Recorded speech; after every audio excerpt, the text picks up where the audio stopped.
it's not.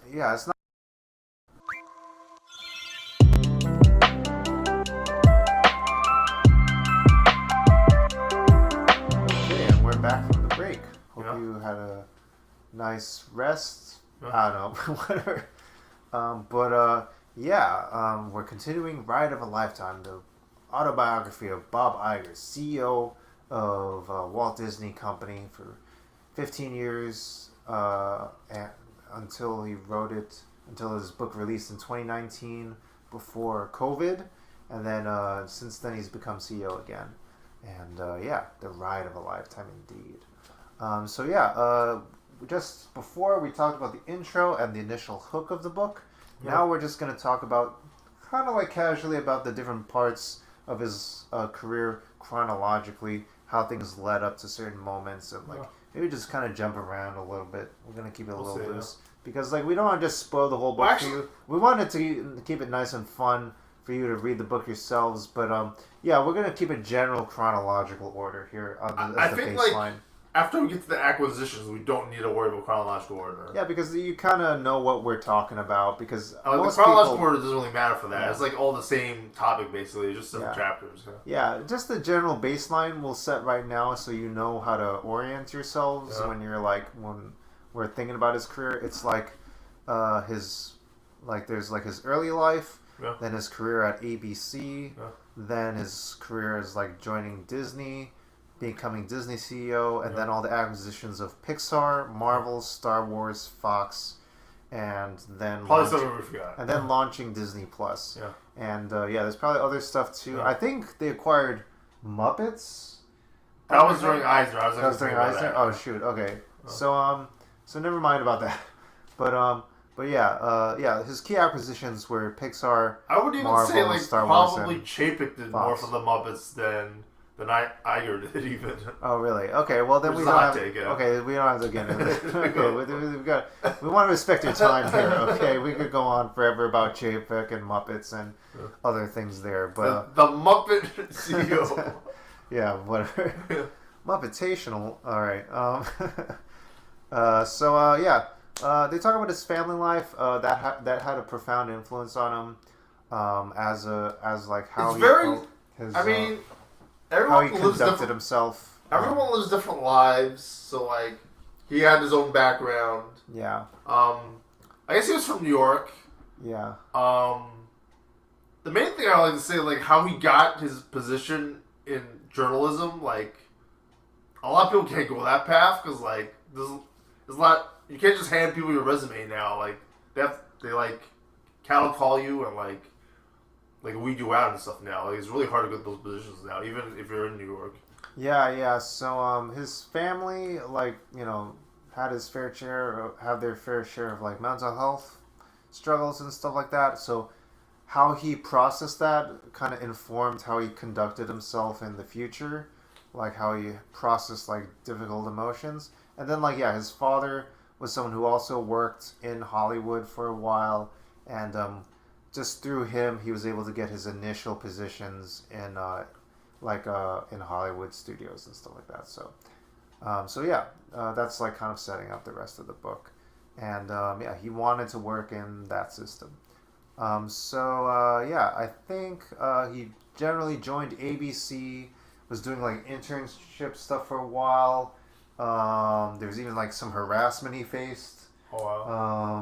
I don't know if you remember that part. I don't remember, no. I think he was just a man exposed himself to him as while he was an intern. That was a really weird part of the book. But he said he was this was he had no power, and he felt it was a very male oriented industry where there was no consequences, and he never forgot that, and he tried to make sure that he didn't contribute to the problem in his career and stuff like that in the future. So, and that does come up later in the book too. I did talk to some journalists about stuff like that before. There's a lot of Barbara Walters had it really tough. Yeah. Hollywood's and even the guys they would admit they're wow, we were terrible. Yeah, Hollywood's a tough system. Was a very boys club. But not in a good way kind of thing. He did get his start there were good moments though. Like he did get his start like doing a lot of cool gigs. Like he met Frank Sinatra. He covered At the MSG for the what do you call it? The main event. The main event. Yeah, and they helped cover like a bunch of like cool events at the Olympics, like the Jamaican bobsled team, which would go on to inspire cool run-ins A Disney product. at Disney. ABC and Disney. Yeah. And I don't know if they might have made a doc on it. I don't know. And recently, the Jamaican bobsled team came back again for the Olympics. yeah, Huh. and yeah, what else? And like also like he learned from there's like a mentor figure he had while working on like ABC Sports and like What's for his the name, Olympics. like Ted or something? I forgot the guy's It name. was like a very easy name to remember. I don't know if he went by his last name or just his name by the first name. He was like a really tough guy. He was like really tough on his workers, but he had this like the way like Iger put it, like he just really strove for perfection and stuff like that. So he held people to a very high standard, and it pushed people to like do things better and better and better. So he never forgot that. That was one of his key lessons. And yeah, he also covered like a North Korean sports event also at ABC Sports. And then later, like seeing how he conducted himself and like kept his cool in like tough situations, he ended up working as the head of ABC programming. Of course, like a big highlight there for Pierre PhD is I don't know if we talk about it much, but like on this stream, but like a big highlight for Pierre PhD is his handling of Twin Peaks. And if you're a fan of Twin Peaks, you're wondering what did he do wrong? Yeah, so this is not the Showtime version. This is the ABC version. Yeah, the original series, and the first 2 seasons. Yeah, and like Twin Peaks got huge amounts of praise when it came out. Like it got respect from Hollywood. It got respect from directors like Steven Spielberg and George Lucas at the time, and it helped like him build connections. Book, and like yeah, it was like a really big deal. But then, like, you know, maybe... He was responsible for it being on the air. He's also responsible for why it's not on the air. Yeah, we'll leave it at that. Yeah. And then, like, also, like, with his, like, you know, with that working as a strategy for him, like, being bold, making bold decisions, he went on to make some other things after that, including, like, Cop Rock, which was, like, a cop musical and stuff like that, which, like, a lot of people hated. And also NYPD Blue, you could read about the stories behind that. And then also Drew Carey show, that's a favorite of mine. Yeah. I've never talked about that on the stream. He doesn't remember, that's he where didn't the whole remember it stream was in by the itself.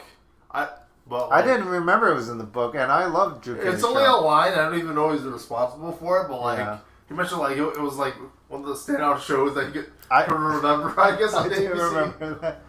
I remember Michael Eisner having no idea what Whose Line Is It Anyway was. I remember hearing that back in the day. I like they would have a Drew Carey show on in the parks even. Yeah, and like dangerous. like they were launching like some Drew Carey show stuff in the parks. You can't see Drew Carey. And Michael Eisner was meeting them. He's like, "Who are you guys again?" It's like we're launching stuff in your parks, and like they even showed up in Superstar Limo for promotion and stuff. Yeah. There's like a fun footage that we saw in like a Defunctland episode. Yeah. Shout outs to Defunctland. Yeah. Where like you know they're way more popular than us, but like yeah, everybody should watch Defunctland. Yeah. Very good coverage of like a defunct Disney theme park attractions and whatnot and beyond. Huh. And in their episode on Superstar Limo, you actually saw footage of like Drew Carey and like Drew Carey show cast members promoting Superstar Limo in the theme parks and stuff in promotional footage, and it was very, very funny. Check out the Superstar Limo episode of Defunctland. Yeah. Let me see what else. And then ABC, of course, got acquired by Capital Cities, which if you're interested in the business world, they had really great leadership, according to people like Warren Buffett, and that alone was like a big selling point for Warren Buffett to make a big investment in Capital Cities. So like when that happened, that was like a big deal in the investing world. I mean, later on he would invest in Disney, right? Or was he already doing it? Yeah, when Disney would end up acquiring ABC Capital Cities, Warren Buffett was present, and like he makes a cameo in this book with so like I feel it's almost as if like As a character? as a character, it's almost as if there's like a moment where like there's Michael Eisner standing there, and then like Bob Iger standing there, and then Warren Buffett is standing there, and I don't know why I pictured it in a parking lot for some reason. I forget why, but yeah. So they're all I don't know why exactly. Oh, like just like King of the Hill. Or... yeah, I don't know, King of the Hill or something like. Oh, yep. But yeah, yeah. So that's like this meeting of worlds, and like also I'm working my way through Warren Buffett's biography, The Snowball, also, so you can keep an eye out for that too. Yeah. And I don't know, this book was much easier to read than The Snowball, so I got through this book a lot faster. It's a very easy book to read. He doesn't write anything too long. Yeah. Nothing overstays his welcome in the book. Yeah, they made it a very readable book. I mean, I think also for... Like a lot of the notes we have on here, most of it he only talks about for like one sentence. Yeah, I do wonder like how much of that is because like the core audience for a lot of this stuff might be older people. It could be younger people too. It also could be younger people. Yeah. It could also be people interested in Disney who are younger people.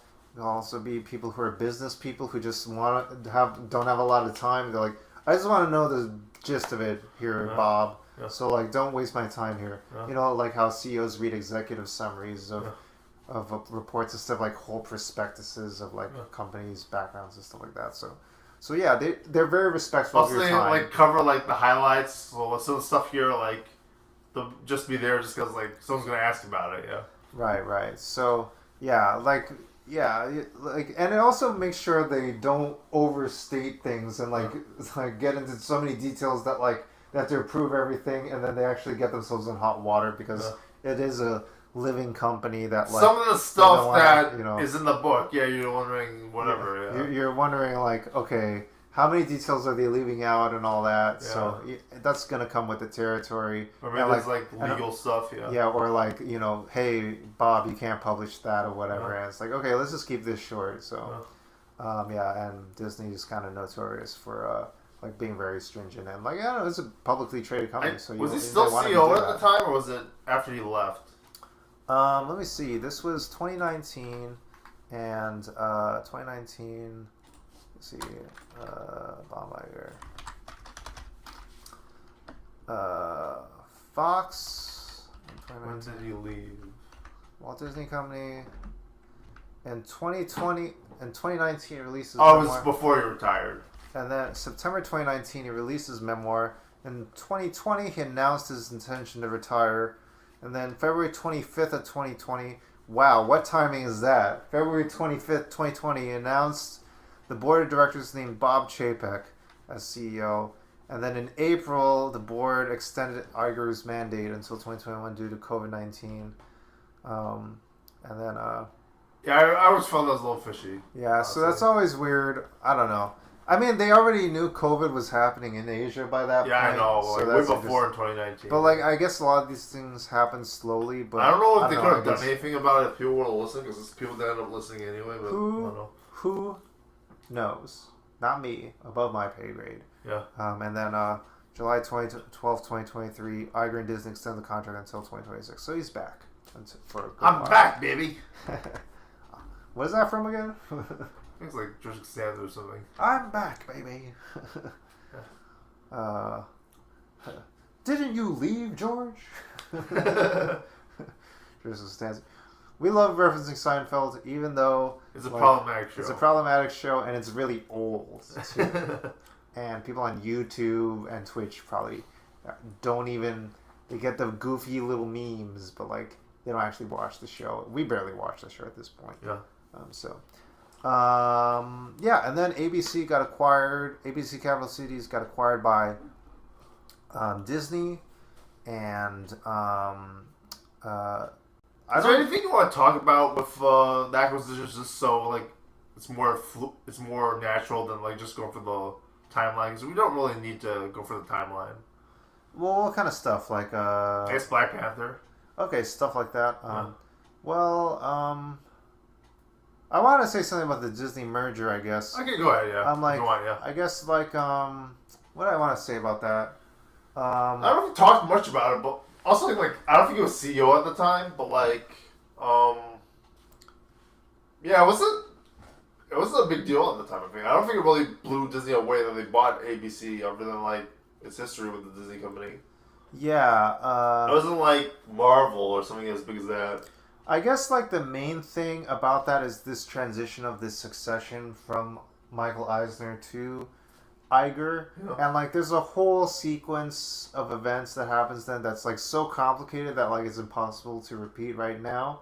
But like it's very interesting how that plays out and how like they portray Iger as like trying to play his hand properly, where he's like, I'm not trying to ruffle any feathers, but also like if this can happen, I would like it to, but like I don't want to like offend people or like hurt people's feelings in a terrible way or anything like that. He wanted to Intentionally or anything. He wanted to become CEO, but he didn't want to like piss off Eisner at the same time. Yeah, he wanted to be respectful. He didn't want to be like, hey, how's like when are you leaving, or like or like, hey, I want that seat or whatever. It's very subtle. It's like it's sort of I picture it sort of as a Seinfeld thing actually. Like CEO, huh? Like well, if you know if you're leaving, who's going to take your place?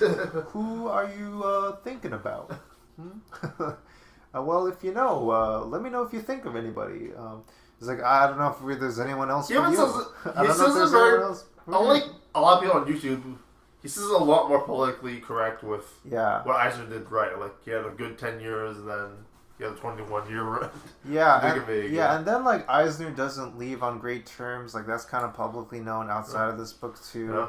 But, like, I think even then, Iger's still, still trying to do the right thing too, even after Eisner's already left and all that. I mean, like now, like I don't know if it was talked about in the book or if we talked about it, but the board, no one knew who the successor for Disney was gonna be, the Disney CEO. Like they still have that problem now, also. So like they still have to try and run the company, but like.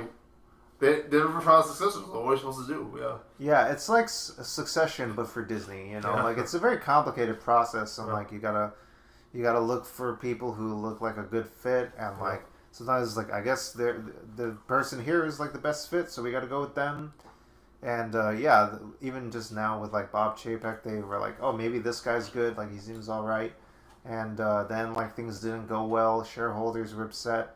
So I don't know. Then they're like, okay, we'll bring back Iger again out of retirement, and like so. That's a really tricky. That's a really tricky thing. Like how do you handle that in a way? It's sort of like embarrassing too. Like it was like, oh, we made a mistake with this guy. We should have gotten rid of Iger. Yeah, and that's and like people I mean, you can be like very critical of like, okay, like when Bob Chapek doesn't do his job, he gets a big golden parachute. But like when an employee like makes a small mistake that like only affects an infinitesimal amount of money versus like a big CEO that costs billions of dollars or whatever, like the employee gets fired, but like Bob Chapek gets a big golden parachute. Feels like a double standard there is what people would say. That's like a fair enough statement that a lot of people would say. But it is also a tricky thing. Like how do you actually handle that kind of situation, like if you actually don't know who's going to run a big company like that, and like if it's not being done by like a certain, like I don't know, like if it's being done by a board of directors, how do you decide that? And like it's really tricky. And then there's all these people trying to acquire a company and gun for it, and like we didn't even mention like Comcast. There was also like an attempt to acquire Disney a hostile takeover from Comcast at some point. We didn't even mention that. I think that's around this point in the timeline. I don't know if it was in the book. I know Funkman knows about it. Hostile takeover attempt. And then like this is also happening the same time as like when Eisner's sort of getting ousted, and like and there's a hostile attempt to oust Eisner from like Roy E. Disney and stuff like that. So this is like they did it through buying the shares, I guess. Yeah, there was like some, I don't remember exactly. There must have been something like that happening, but they ended up like blocking the attempt. Yeah, like they didn't get enough shareholder approval. So it was a very tough time for the company, and like struggles bigger than time stuff. DreamWorks. Yeah, and like I think it's sort of like Katzenberg and like Spielberg, SKG Dream. They're probably like thinking about doing this the whole time. Yeah. Yeah. So and that was like after the falling out with Eisner back in the day too. So yeah, but yeah, so it was very tricky for everybody. That said, I guess we could talk about like how Comcast almost bought Fox, and now that could have been a whole different timeline. Yeah, that's covered in the book. Yeah, they actually offered more money than Disney did. Yeah, and like when Disney ended up acquiring Fox, like it was to me, it was like this weird moment where it's like, oh, like Iger normally has his lunches with Rupert Murdoch. That's so weird. Too, that's pretty weird. Yeah. But I'm like, okay, maybe that's just a thing people like that do. I don't know. I guess they go to the same conventions together, right? Yeah, I guess so. I don't know. Yeah, it's pretty weird. Yeah. But like, yeah, and then. Oh, are you running for president today? Oh, not today. So I guess you just kind of, the better you just like get along with people, like, I don't know, good opportunities can happen, and that ended up becoming a big scaling thing for the company, like ability for the company to scale up and become like Disney it is today, where it's like a mega corporation, mega corporate entertainment company, mega entertainment corporation, I guess. And but like maybe even before that was Pixar, because that was their first acquisition that was like supposed to. And they'll have to all the other ones. It was the domino effect. It was the first thing done by Iger, and it wouldn't have been done by Eisner. Yeah, it was supposed to be like his big like move. Like Iger's a very dynamic CEO where he makes big plays. Like he started with Twin Peaks when he was at ABC Programming. He didn't even know how to run ABC Programming, but after he acquired Twin Peaks, he's like, okay, I'm starting to understand. Like, and people didn't believe in Twin Peaks, but he believed in it. Yeah, and then like, so he was like, okay, I'm gonna do a similar play again at Disney. I'm gonna acquire Pixar. Like, if they're out competing us, then we're gonna acquire them.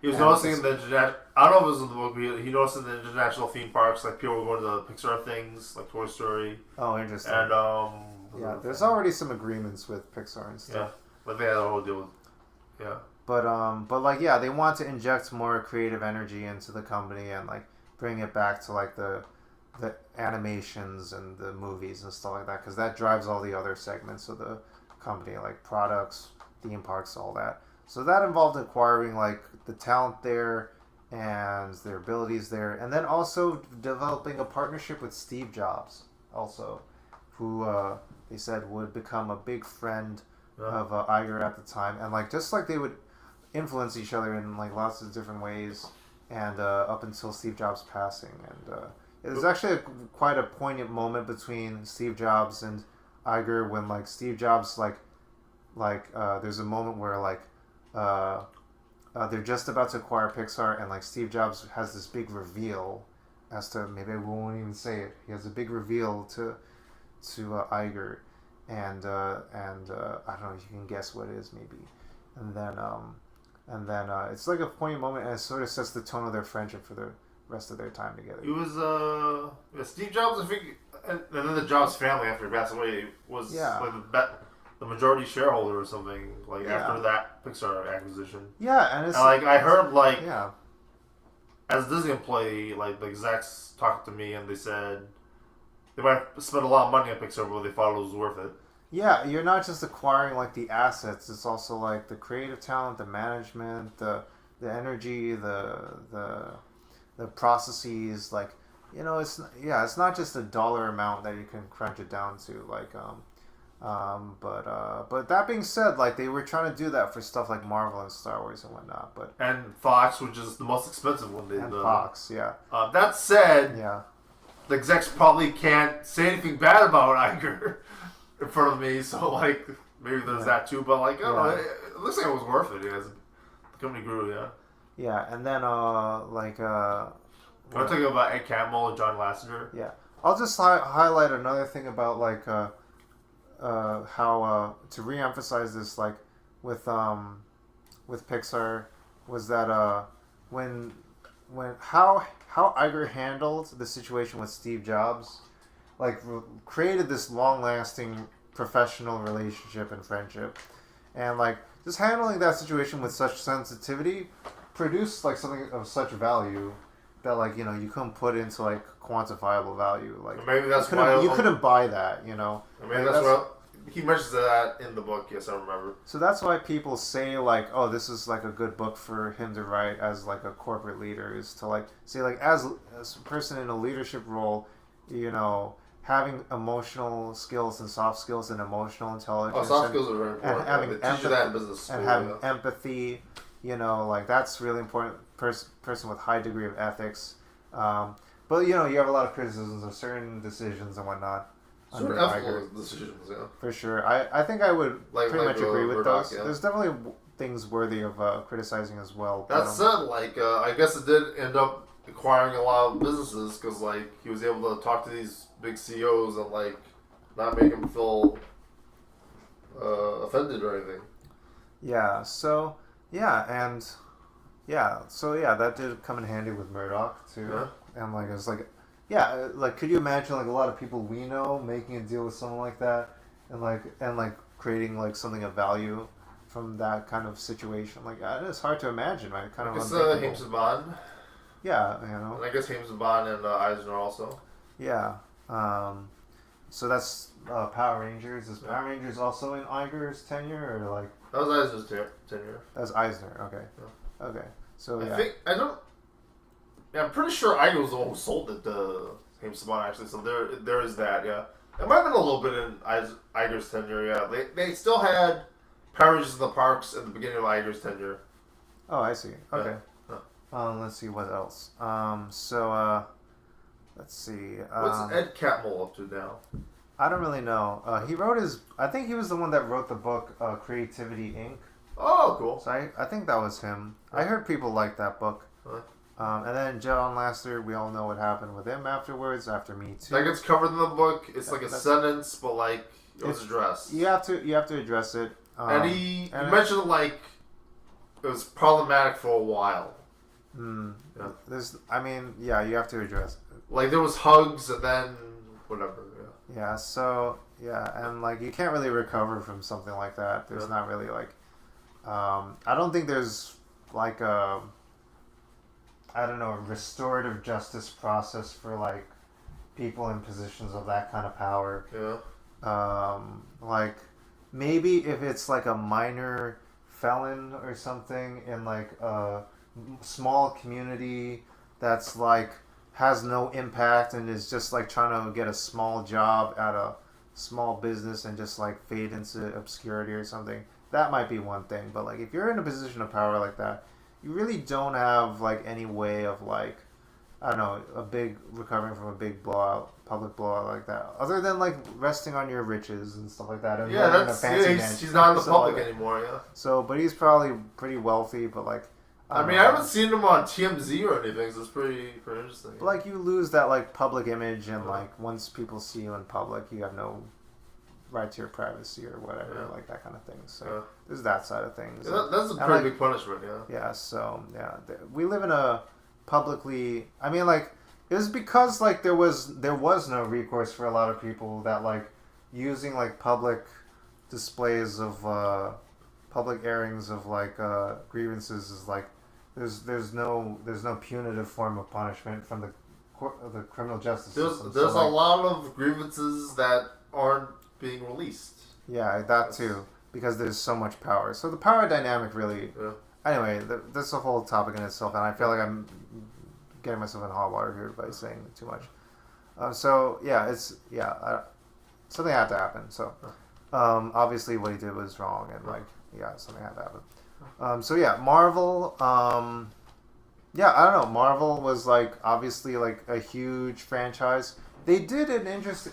My most interesting perspective on it was like how they cracked down the numbers. They crunched the numbers for that because like they were going to acquire it, and then they had to figure out, okay, what would be a good price to pay for this? Because like there are Marvel movies underway, there are Marvel like theme parks potentially. There's Marvel products, so we have to think what would be a good price tag to actually acquire these rights. And like based on what's existing, what's not existing, what we can get out of this. Of course, it like blew up and like became this huge like, worth tens of billions. It's the box office now. And now it is, well, for a while. Maybe now in the past like 2-3 years, it's not as much. Well, there's no box office in the last 2 or 3 years. Yeah. But before that, like for a good like 10 years, it was like pretty much driving not only Disney but the whole economy and stuff like that. So entire countries. So like just tens of billions of dollars based on this one. All people will talk about is Marvel. All of YouTube would just talk about Marvel all the time. I'm sure they were very, very happy with how it turned out, but like at the time, like it's probably pretty hard to figure out like what would be a worthwhile payment. Like it was in the beginning, and there was only like 2-3 movies at the time. So yeah, and then like you know, they kind of let you fill in the blanks, but they're like, and at the end he says like, we got to figure out something to do with this that's like really bold and like. New and like why not do Black Panther as a movie and like have like great black American. That was the main thing I remember from it, and you mentioned it. I was like, he was like, yeah, that was the Twin Peaks of Marvel for him. Yeah, and he talks about it in the book, and he says he's very proud of it, and he has a whole letter he addresses to his employees and all that. He was very proud of Captain Marvel also. Very proud of Captain Marvel as well. So I mean, people said it couldn't be done in theaters. They did it in theaters. He sends a whole letter to his company, so it's very exciting for him. That said. There's no more Captain Marvel films, and even though the Acolyte was a success, like they're not continuing with that series despite its cliffhanger. I mean, I feel like the Disney company is in a very different position now. With like instead of the world's in a different position now, I guess. The world's in a different position now. Now, like the little kids are running the kindergarten or whatever, like a little bit. Also, there's still probably in danger of a lot of hostile takeovers now compared to like before. That literally almost happened. Even like they're a ridiculously expensive and powerful company. Yeah, that literally almost happened recently, right? Like there was a private equity investor that wanted to like hostily take over Disney and probably like sell it part and parcel up for like cash or whatever. But like because of like the relationship. I think the main thing was like they wanted to sell like ESPN, which wasn't profitable. But would made it been approved. Yeah, but they gotta. Because they built such good relationships with people like George Lucas and Lorene Powell Jobs and whatnot, like they were able to get enough shareholders to prevent the hostile takeover. Yeah. That would have been a very, very different timeline if that happened, you know? I mean... That was recent. I still would have preferred if Comcast had bought Fox, you know? Just because like, I felt like Disney is way too powerful for the one industry, That's the Disney acquisition of Fox. I meant like the private equity investor taking over Disney. Yeah, no, I mean like Comcast having bought Fox, yeah. Oh, okay. Yeah. We're talking about... Okay, yeah, gotcha. And then after Marvel, there was the Star Wars acquisition, the Lucasfilm acquisition, and they had like an ongoing relationship since like ABC programming because like... Yeah, like I think that like after Twin Peaks, like he got the attention of Spielberg and Lucas. And I think Pixar was also part of partially like it was originally a Lucas Skywalker Ranch brand and stuff. Yeah, Pixar was under ILM before. Yeah, and also Pixar was also under Steve Jobs, of course. Yeah, and so it's all tying together. Yeah, and then let me see, Lucasfilm. And then, like, George Lucas had an ongoing relationship with Bob Iger because of Young Indie. I remember that. I was going to say that. I just remember that right now, yeah. So, yeah. So that was on ABC way back in the day. So, yeah, that was a lot of fun. Yeah. And, I don't know, the series didn't do well, but, like, I think George Lucas still appreciated the gesture. Yeah. And, And then,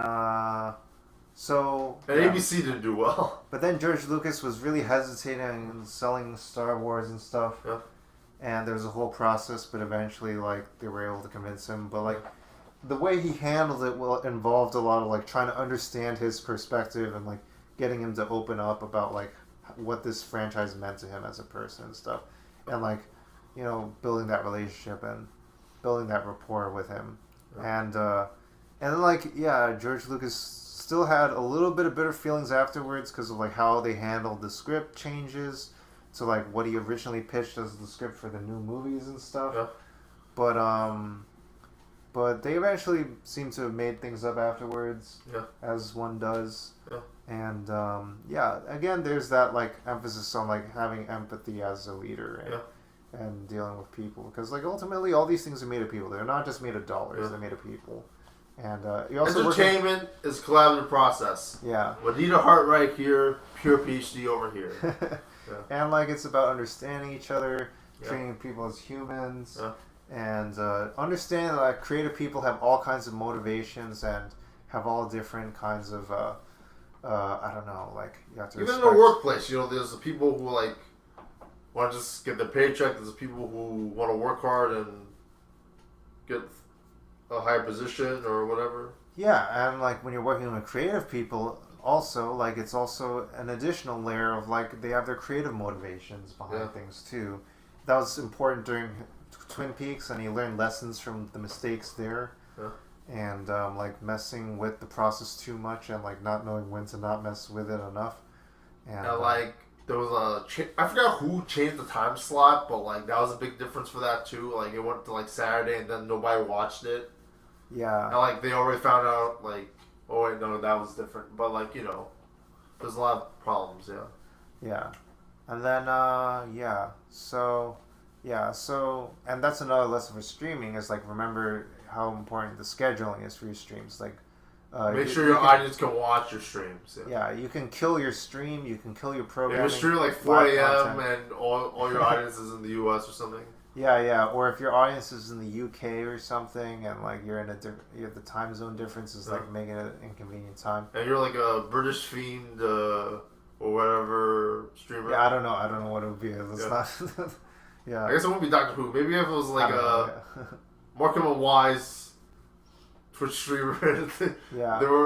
You couldn't watch it in the UK time zone or something. Sometimes I've heard of like Twitch streamers in like Asia and stuff trying to target their stream times to target a US audience when they speak English during their streams and stuff.